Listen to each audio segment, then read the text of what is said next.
إنا عرضنا الأمانة على السماوات والأرض والجبال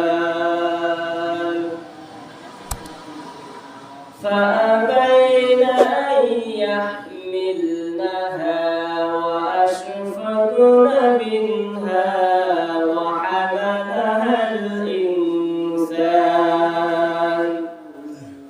إنه كان ظلوما جهولا صدق الله العظيم তুমি আসমানে থাকো প্রভু আমি জমিনে তবু তোমারি প্রেম জমে হৃদয় গহীনে আমি তোমারি গোলাম গো অন্য কারো না আমি তোমারি গোলাম গো অন্য কারো না আলিমুল গায়ব তুমি মালিক রব্বানা আলিমুল গায়ব তুমি মালিক রব্বানা আল্লাহু আল্লাহু আল্লাহু আল্লাহ আল্লাহু আল্লাহু আল্লাহু আল্লাহ রব্বুল আলামিন সকলকে উদ্দেশ্য করে বলছিলেন আলাস্তু বিরাব্বিকুম আমি কি তোমাদের রব নই আল্লাহ আমাদের কাছে প্রশ্ন করছে আলাস্তু বিরাব্বিকুম আমি কি তোমাদের রব নই তো আমরা সকলে সমস্যার একই আওয়াজ দিয়ে রব্বুল আলামিনের সামনে বলছিলাম ক্বালু বালা হ্যাঁ অবশ্যই আপনি আমাদের রব কিন্তু আপনি আমি দুনিয়ায় আসার পরে এই কথা ভুলে গেছি দুনিয়ায় আসার পরে আপনি আমি ব্যবসা নিয়ে ব্যস্ত হয়ে গেছি কিন্তু আলাস্তু বিরাব্বিকুম যে কথা রব্বুল আলামিন বলছিল এই কথা আমরা ভুলে গেছি আপনি আমি দুনিয়ায় আসার পরে কৃষি কাজ নিয়ে ব্যবসা নিয়ে চাকরি নিয়ে ব্যস্ত হয়ে গেছি কিন্তু সেই দিন আপনি আমি তো রব্বুল আলামিনের কাছে বলছিলাম যে ক্বালু বালা অবশ্যই আপনি আমাদের রব এই কথা আপনি আমি ভুলে গেছি প্রশ্ন আসতে পারে যে আমাদের দুনিয়ায় চলার জন্য থাকার জন্য ব্যবসার দরকার আছে চাকরির দরকার আছে টাকা পয়সার দরকার আছে ব্যাংক ব্যালেন্সের দরকার আছে হ্যাঁ এই কথা রব্বুল আলামিন নিজেই বলছেন ফাইযা কুদিয়াতিস সালাতু ফান্তাশিরু ফিল আরদি ওয়াবতাগু মিন ফাদলিল্লাহ রব্বুল আলামিন মানুষের উদ্দেশ্য করে বলছেন তোমরা নামাজ কায়েম করো নামাজ শেষ করার পর আর মসজিদে বসে থাকার দরকার নাই মসজিদ থেকে বের হও আর আমি জমিনের বুকে তোমাদের জন্য বিভিন্ন জায়গায় রিজিক রব্বুল আলামিন আমি নিজেই তোমাদের জন্য রিজিক রেখে দিয়েছি সেইখান থেকে তোমরা রিজিক খোঁজ করতে থাকো কাজে আমাদের নামাজ পড়তে হবে নামাজ শেষ এখন আমরা মাঠে ময়দানে চলে যাব চাকরি করতে চলে যাব ব্যবসায় চলে যাব কৃষি কাজে চলে যাব কিন্তু যাওয়ার পূর্বেই আগে আপনার আমার নামাজ প্রয়োজন আপনি আমি যদি নামাজ আদায় করি রব্বুল আলামিনের হুকুম আহকাম মেনে চলি তাইলে আপনার আমার সব কাজের ভিতরে রব্বুল আলামিন বারাকাত দান করবেন কিন্তু এটা আপনি আমি বুঝি না বোঝার চেষ্টাও করি না রব্বুল আলামিন সর্বপ্রথম যখন কোরআনুল কারীম যখন সর্বপ্রথম অবতীর্ণ করেন এই কোরআন সর্বপ্রথম আসমানের কাছে অবতীর্ণ করার জন্য রব্বুল আলামিন প্রস্তুত নিলেন ইন্না আরাদনাল আমানাতা আলাস সামাওয়াত আসমান কেটে কি বলছে আসমান এই বিশাল কোরআনুল কারীম আমি তোমার কাছে অবতীর্ণ করতে চাই তুমি কি পারবে এই কোরআনুল কারীমের ভারসাম্য রক্ষা করতে কোরআন মিশা আমার পক্ষে সম্ভব না আলাস সামাওয়াতি ওয়াল আরদ এবার জমিনকে ডাক দিলেন রব্বুল আলামিন বলেছে জমিন আমি এই কোরআনুল কারীম তোমার প্রতি নাযিল করতে চাই অবতীর্ণ করতে চাই তুমি কি পারবে জমিন বলছে না আমার পক্ষে সম্ভব না ওয়াল জিবাল, পাহাড়কে ডাক দিলেন। রব্বুল আলামিন বলেন, পাহাড়, আমি এই কুরআনুল কারীম তোমার কাছে অবতীর্ণ করতে চাই, তুমি কি পারবে এই কুরআনুল কারীমের ভারসাম্য রক্ষা করতে? পাহাড় বলছে, আমার পক্ষে সম্ভব না। فأبين أن يحملنها وأشفقن منها, আসমান এই কুরআনুল কারীম নেওয়ার জন্য ভয় পেলেন, জমিন এই কুরআনুল কারীম নেওয়ার জন্য ভয় পেলেন, পাহাড় এই কুরআনুল কারীম নেওয়ার জন্য ভয় পেলেন। কিন্তু রব্বুল আলামিন সবার মধ্যে ভয় দেখার পরে আল্লাহ রব্বুল আলামিন ফয়সালা দিলেন, ওয়াহমালনাল ইনসান, মানুষরা দিয়ে গেলেন। সুবহানাল্লাহ। মানুষ বলছে, রব্বুল আলামিন এই বিশাল কুরআনুল কারীম, আসমান রাজি হলো না, জমিন রাজি হলো না, পাহাড় রাজি হলো না, কিন্তু আমরা মানব জাতি, আমরা অবশ্যই এই কুরআনুল কারীমের ভারসাম্য রক্ষা করতে পারবো। এই কথা বলছিলাম বটেই, কিন্তু এখন আর পারতেছি না। কোরআন ঘরের ভিতরে আছে, তেলাওয়াত করার সময় হয় না। কুরআনুল কারীমের কাছে প্রশ্ন করা হলো, হে কুরআনুল কারীম, আসলে কোথা থেকে, তোমার নাম কি, পরিচয়টা দাও। সঙ্গে সঙ্গে কুরআনুল কারীম বলতে চাই, বাল হুয়া কুরআনুম মাজিদুন ফি লাওহিম মাহফুজ, বাল হুয়া কুরআনুম মাজিদ, আমি সম্মানিত কিতাব, সম্মানিত কুরআন, ফি লাওহিম মাহফুজ, আর আমাকে রব্বুল আলামিন লিপিবদ্ধ করে রাখছেন লাওহে মাহফুজ। কোরআনের কাছে প্রশ্ন করা হলো, কোরআন, পৃথিবীতে যত প্রকার কিতাব আছে, বই আছে, সব কিছুর ভিতরে ভুল আছে। বইয়ের সর্বশেষ পৃষ্ঠায় এই লেখক লিখে থাকে, আমার বইয়ের ভিতরে যদি কোনো ভুল থাকে ক্ষমা সুন্দর দৃষ্টিতে দেখবেন এবং আমাকে ভুল ধরে দিবেন। পরবর্তী সময়, পরবর্তী কিতাব যখন আমি লিখবো, ওই সময় ভুল সংশোধন করে নেব। কোরআন, তোমার ভিতরে কি ভুল আছে? কতটুকু ভুল আছে? সঙ্গে সঙ্গে কোরআন জবাব দেয়, যালিকাল কিতাবু লা রাইবা ফীহি হুদাল লিল মুত্তাকিন। যালিকাল কিতাব, এটা এমন একটা কিতাব, লা রাইবা ফীহি, সন্দেহ করা, ভুল তো দূরের কথা, সন্দেহ করার অবকাশ নাই, বিন্দু পরিমাণও নাই। এখন বলতে পারেন, ও কুরআনুল কারীম, তুমি কাফিরদের জন্য নাকি বিধর্মীদের জন্য, নাকি ইহুদিদের জন্য, নাকি মুসলমানদের জন্য, কাদের জন্য নাযিল হয়েছে? সঙ্গে সঙ্গে কুরআন বলেন, হুদাল লিল মুত্তাকিন, শুধুমাত্র মুত্তাকিনদের জন্য। যারা কোরআন বুঝবে, ইন্না আরাদনাল আমানাতা আলাস সামাওয়াতি ওয়াল আরদি ওয়াল জিবাল, যে আসমান ভয় পেল কোরআন নেওয়ার জন্য, জমিন ভয় পেল, পাহাড় ভয় পেল, এই কোরআন যে সমস্ত মানুষেরা ভারসাম্য রক্ষা করতে পারবে, যারা এই কোরআনের ইজ্জত সম্মান দিতে পারবে, শুধুমাত্র তাদের জন্য এই কোরআনুল কারীম নাযিল করা হয়েছে, হুদাল লিল মুত্তাকিন, এই সমস্ত মুত্তাকিদের জন্য।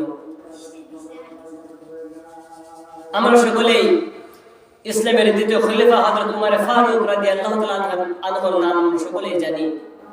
উনি ইসলাম গ্রহণ করার পূর্বে একদিন রাসূলের পিছনে নামাজ আদায় করতেছেন, তখনও তিনি কালিমা পড়েন নাই, ইসলাম গ্রহণ করেন নাই। নামাজের ভিতরে আল্লাহ রাসূল সূরা হাক্কা তেলাওয়াত করতেছেন, সুমধুর সুর নিয়ে কুরআনুল কারীম তেলাওয়াত করতেছেন নামাজের ভিতরে। হযরত উমর ফারুক রাদিয়াল্লাহু তাআলা আনহু রাসূলের মুখে কুরআনুল কারীম তেলাওয়াত শোনার পরে মনে মনে ভাবতেছে, এত সুন্দর কুরআনুল কারীম তেলাওয়াত, আমার মনে হয় এটা কোনো কবির কাছ থেকে ট্রেনিং প্রাপ্ত হয়েছে। মুহাম্মদ পাবে কোথায় এত সুন্দর তেলাওয়াত, এত সুন্দর কবিতা পাবে কোথায়? আমার মনে হয় কোনো কবির কাছ থেকে ট্রেনিং প্রাপ্ত হয়ে আসছে। ওমর ফারুক বলতে, আমি মনে মনে ভাবছি এটা কোনো কবির কাছ থেকে ট্রেনিং নিয়ে আসছে। আমার এই কথা ভাবনা শেষ করার আগেই রাসূল নামাজের ভিতরে তেলাওয়াত করতেছেন, ওয়া মা হুয়া বিকাউলি শাইরিন কলিলাম মা তুমিনুন। না আমার এটা কোনো কবির কাছ থেকে ট্রেনিং প্রাপ্ত না, তুমি খুব কম উপদেশ গ্রহণ করে থাকো। হযরত উমর বলতেছে কি ব্যাপার, আমি মনে মনে ভাবছি এটা কোনো কবির কথা, কবির কাছ থেকে ট্রেনিং নিয়ে আসছে। আমার মনের কথা না শুনেই যখন মুহাম্মদ আমার কথার উত্তর দিয়ে দিল, তাহলে মুহাম্মদ কনক হয়ে গেছে, জ্যোতিষী হয়ে গেছে।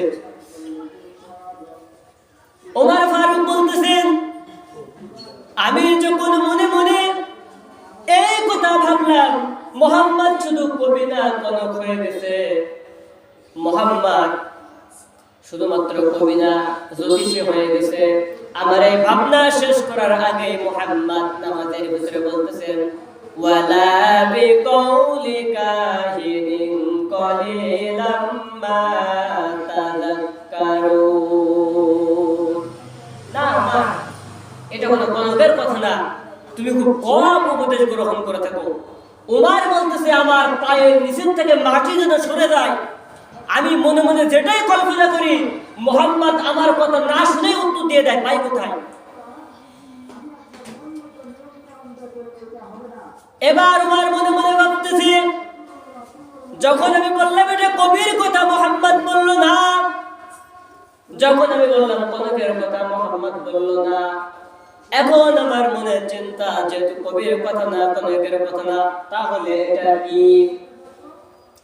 উমর বলছে, যখন আমি মনে মনে কল্পনা করলাম তাহলে এটা কি? আমার এই কল্পনা শেষ করার আগে মুহাম্মদ নামাজের ভিতরে বলতেছেন, তানজিলুম মির রাব্বিল আলামিন।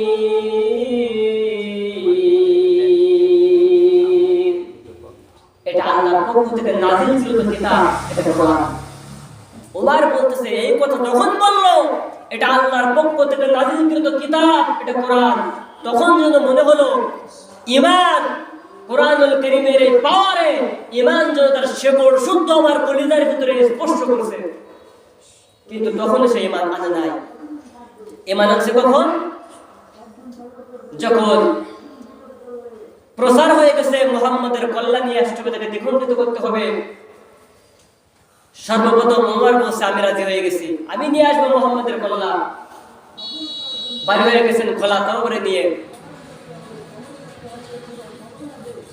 এমন সময় একজন রাসূলের সাহাবী বলছে, উমর কোথায় যাও? আমি মুহাম্মাদের কল্যাণ আনতে যাই, তার হত্যা করার জন্য প্রস্তুত নিয়েছি। বলে, পর শাসন করো, পরে আগে তোমার ঘর শাসন করো। তোমার বোন এবং তোমার বোন জামাই দুইজন তো কালিমা পড়ে মুসলমান হয়ে গেছে, সুবহানাল্লাহ, দুইজনই কালিমা পড়ে মুসলমান হয়ে গেছে। তোমার ঘর আগে সামলাও, পরে না হয় পর সামলাও। ওমর ফারুক খোলা তরবারি হাতে নিয়ে এবার বোনের বাসার দিকে রওনা হলো। বোনের বাসায় দিয়ে দরজায় নক করলো। তখন ঘরের ভেতরে রাসূলের একজন সাহাবী ওমরের বোন এবং বোন জামাইকে কুরআনুল কারীমের সূরা তাহা শেখাইতেছিলেন। তাহা মা আনজালনা আলাইকাল কুরআনা লিতাশকা। ওমর দরজা নক করলেন। যখন দরজা খুললেন, বোন এবং বোন জামাইকে ইসলাম মতন পিটালেন। পিটাইতে পিটাইতে শরীর থেকে রক্ত বের হয়ে গেছে, রক্ত ঝরতেছে শরীর থেকে। ওমরের ভিতরে একটা মায়া চলে আসছে। হঠাৎ পিটানো বন্ধ করলেন। ওমর বলছে, বোন, এতক্ষণ যে তেলাওয়াত করছিল ওটা আমার কাছে একটু দাও না, দেখি একটু। ওমরের বোন বলতেছে, ভাই, আপনি এখনো পর্যন্ত অপবিত্র নাপাক মানুষ, আগে গোসল করেন, পবিত্র হন, তারপরে এটা হাতে নেন। ওমর বোনের কথা মতো গোসল করে পবিত্র হয়ে এই ছোট্ট কাগজের টুকরা হাতে নিলেন। উনি তেলাওয়াত করলেন, তাহা মা আনজালনা আলাইকাল কুরআনা লিতাশকা। তেলাওয়াত যখন দেখলেন, উনি বলছে, এত সুন্দর কোন মানুষের, দুনিয়ার কোন মানুষের রচিত এটা হতে পারে না। ও বোন, যে নবীর হাতে হাত দিয়ে কালিমা পড়ছো, আর দেরি করতে চাই না, আমি গোসল করে পবিত্র হয়েছে, চলো সেই নবীর কাছে আমার কালিমা পড়ে মুসলমান বানিয়ে দিতে হবে। আর আমি দেরি করতে চাই না। উমার হাতে খোলা তরবারি, রাসূলের দিকে যাইতেছেন। সাহাবারা ভয় পেয়ে গেছে, ইয়া রাসূলুল্লাহ আপনি চলে যান। উমার এত রাগী, উমারের যে রাস্তা দিয়ে হাঁটে ওই রাস্তায় শয়তান পর্যন্ত ভয় যায় না। উমার খোলা তরবারি নিয়ে আসছে যে আপনি কিন্তু সরে যান।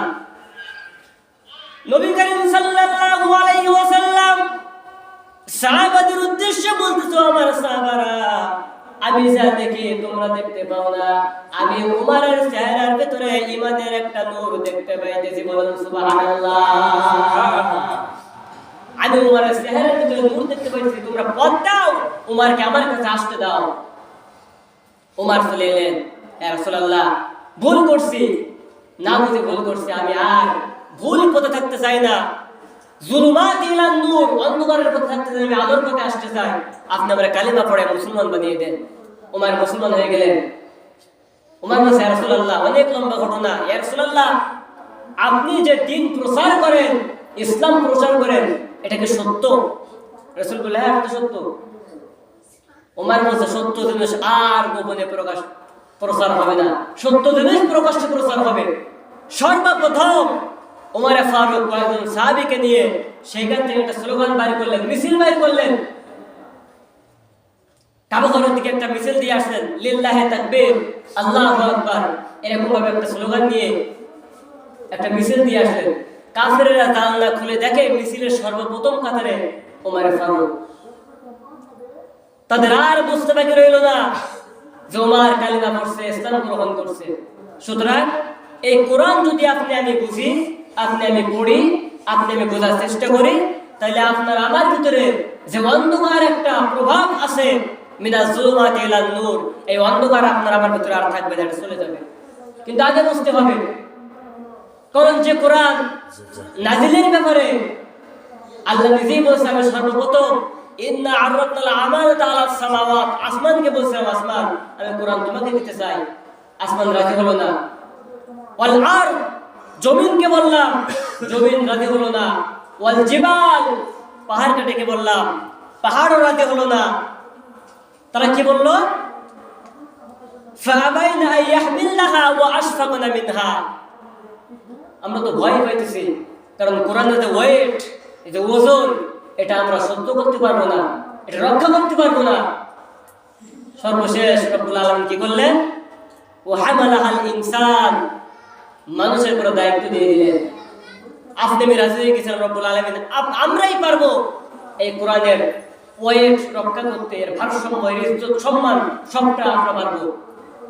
কিন্তু দুর্ভাগ্যবান, আমরা সেই কোরআনের সম্মান, সেই কোরআনের ইজ্জত শুধুমাত্র মুখে মুখে রাখতেছি, অন্তর দিয়ে রাখি না।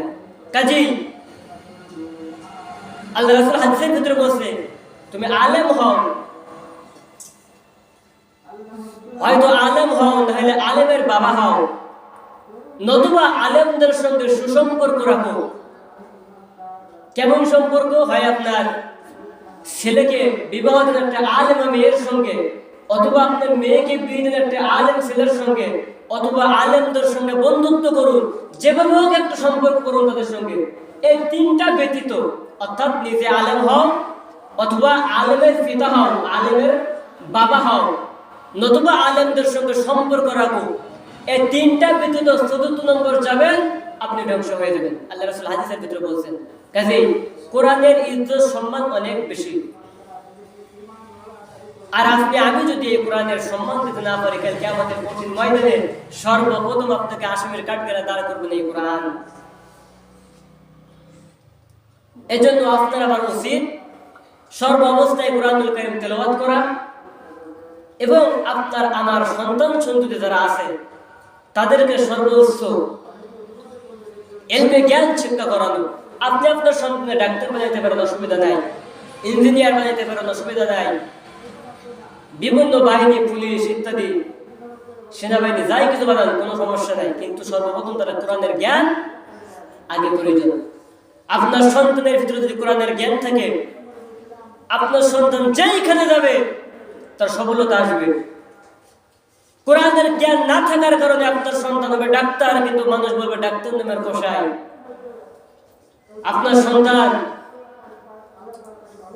সরকারি চাকরি করবে, পুলিশ, বিডিআর, সেনাবাহিনী হবে, কিন্তু মানুষ বলবে সমাজসেবকের নামে একজন সুদখোর, সমাজসেবকের নামে একজন ঘুষখোর।